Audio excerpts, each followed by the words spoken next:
Today, I had a fairly substantial update video for you. It was all about the progress of plug-in solar. The video was recorded, edited, and it was almost ready to publish. It explained what still had to happen in Parliament, what a statutory instrument was, and why the summer recess and our new Prime Minister might slow everything down. But then the British government, an organisation not normally accused of moving at anything faster than the speed of a glacier, went and made the entire video redundant because they introduced the actual legislation. So I've thrown that video in the bin. This time we have something much more useful. We're not going to talk about predictions because we have a date.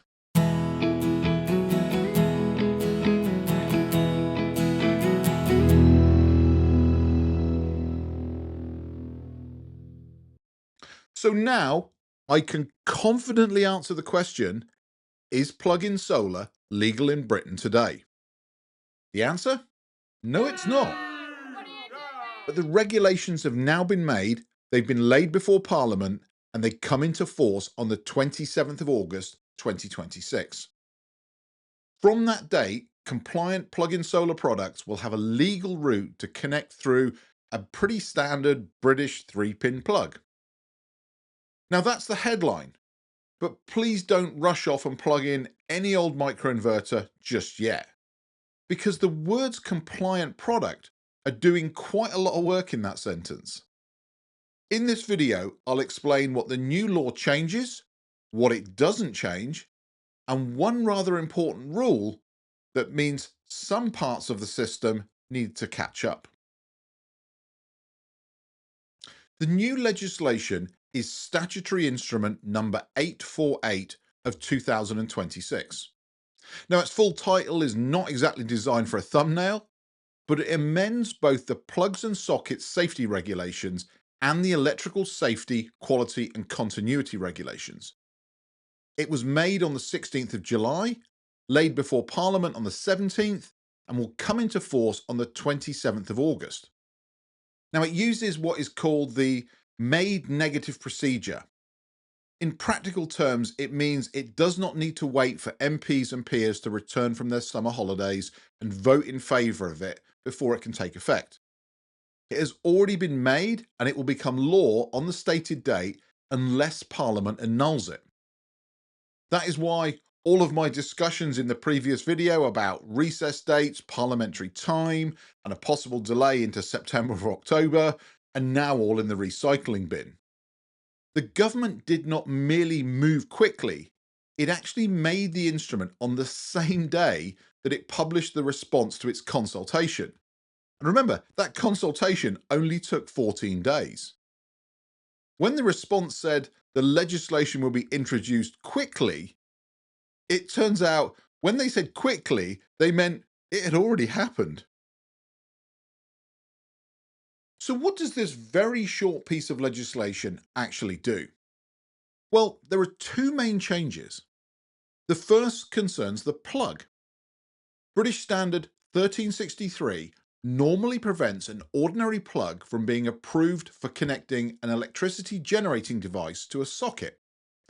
From the 27th of August, a notified body will be able to approve a plug for use with a qualifying plug-in microinverter, providing the plug meets the normal requirements of British Standards 1363 in every other respect, and it also complies with the government's Interim product specification.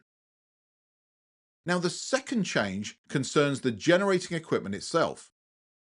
The electricity safety, quality and continuity regulations currently point generating equipment towards requirements intended mainly for conventionally installed solar generation equipment. The amendment creates a specific alternative for plug-in solar. If the device meets the interim product specification, it can use this new legal route. So the legislation opens both locks. It creates a route for the plug to be approved, and it creates a route for the complete solar device to be installed and operated. The legislation also gives us a precise legal definition of a plug-in microgenerator. It says it must generate electricity directly from sunlight. Its maximum rated alternating current output cannot exceed 800 watts. It must be intended to connect to a low voltage household installation using a standard plug and socket, and it must operate in parallel with the electricity network. And it must not be designed to import electricity from the house for the purposes of storing that energy and supplying it later. Now, there are some exceptions there with a small amounts for which are permitted for control and auxiliary functions. But that last part is clearly designed to exclude batteries. Now, that doesn't mean you can't have batteries. They would just still need to be connected to a spur. They would need to be installed by a qualified electrician. Now, this is not a general route for plug-in batteries, wind turbines, or any other plug-in generators. It is specifically for solar-only products. The regulations also refer by name to version 2 of the plug-in solar device interim product specification, and this was published on the 16th of July. Now, I will include links to that in the description below. But in other words, the specification is not just helpful government guidance. Compliance with that particular version forms part of the legal route. Now, this is where we need to be careful with the phrase plug-in solar becoming legal. The new regulations do not make every existing microinverter with a 3-pin plug legal on the 27th of August. They create a route for a tightly defined and properly approved product. A qualifying device must be supplied as a complete kit. This includes at least one solar panel, the inverter, the manufacturer's cables and connectors, the appropriate mounting system, and a factory-fitted British plug. Buying an unrelated panel, inverter, and cable, fitting a plug, and calling it a kit does not meet this definition. The plug type needs approval through this whole new process, and the complete device must comply with the specification. It must also meet the relevant testing, registration, labeling, and instruction requirements. A listing that merely says UK compatible, plug and play, or G98 ready is not enough. Consumers will need to check the declaration for the complete kit and confirm it verifies entry into the Energy Network Association's type test register. A 3-pin plug on the end of a cable proves very little by itself.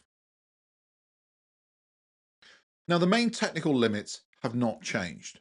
The legislation sets out a maximum rated AC output from the microinverter of 800 watts. While the detailed specifications also limit the inverter to 800 volt amps and 3.5 amps.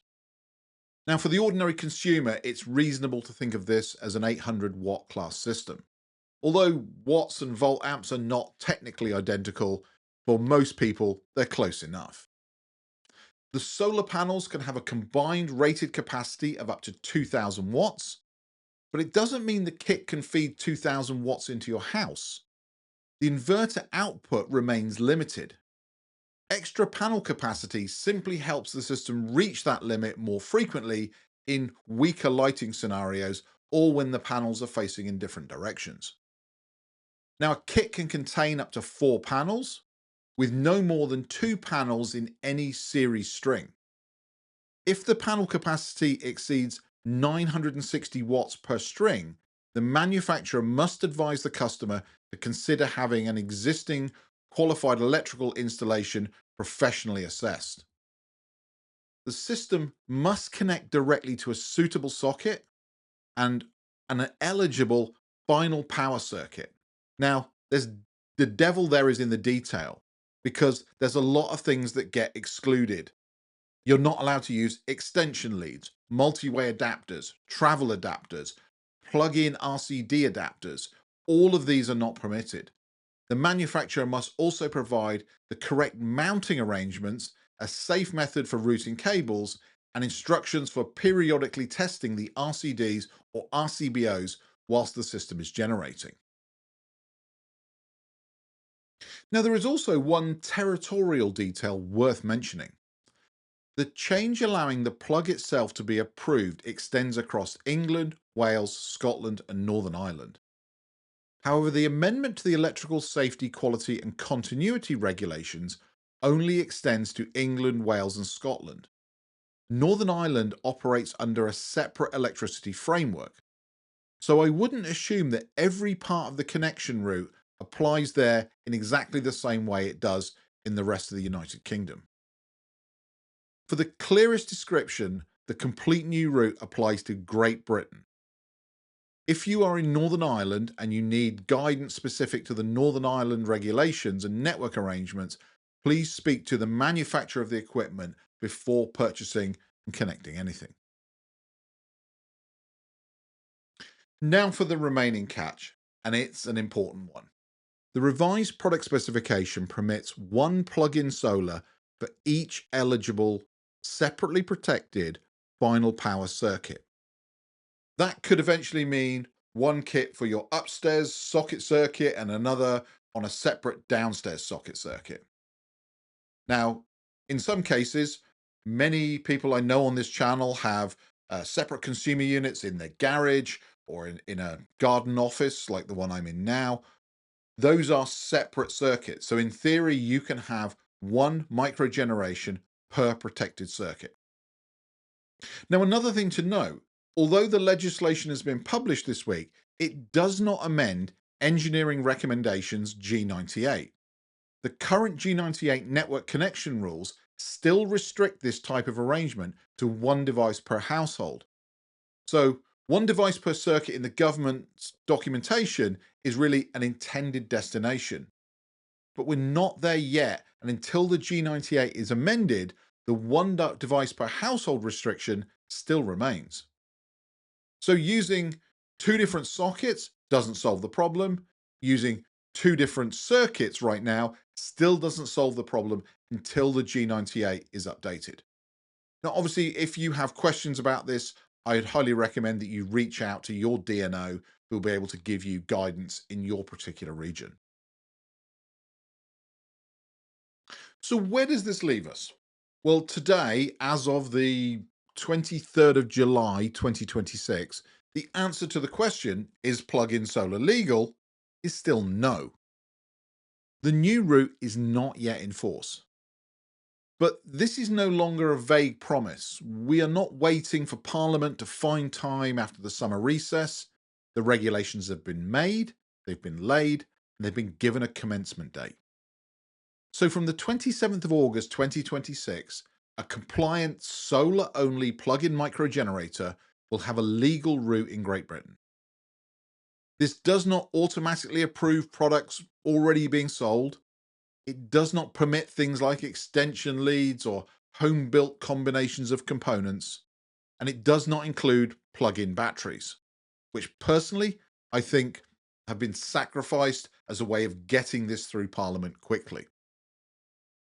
And it does not yet deliver the proposed one device per circuit arrangement because G98 still needs to change. Now, the next things to watch are the government's consumer guidance, products completing the approval and registration progress, and the amendment of G98. Now, I will be following all of these, but after several videos of which the answer has been not yet, we can finally put a date on the calendar. On the 27th of August, for the right product installed using the right way, the right equipment, plug-in solar becomes a legal reality in Great Britain. Now, let me know your thoughts. Is the exclusion of plug-in battery systems here a massive failure?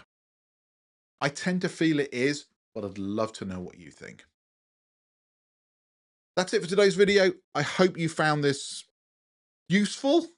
It has been a long road. We've been talking about this every few weeks for the last few months, but now we finally have a date. With that, it just remains for me to say thank you for clicking on this video. It means the world to me, and if I'm lucky, I'll see you back here real soon for another video. Take care. Bye-bye.